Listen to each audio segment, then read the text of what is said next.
going to show you today how I just use a strand of yarn as my stitch marker when working amigurumi, and it's one of the easiest ways to do it. So I've worked a few rounds of yarn. At the end of the first round I just tuck that in.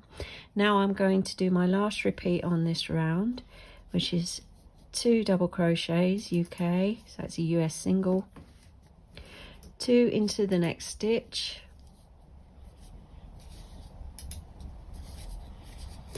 and 2 single, US single, UK double. And that's the end of the round. And the reason I know that is because my strand of yarn is coming out of that next stitch. So I just pop it over the top there and carry on with my next round. And it's as simple as that. And when you get to the next one, you pop it back to the front. And when you've finished everything, just tug and pull it out.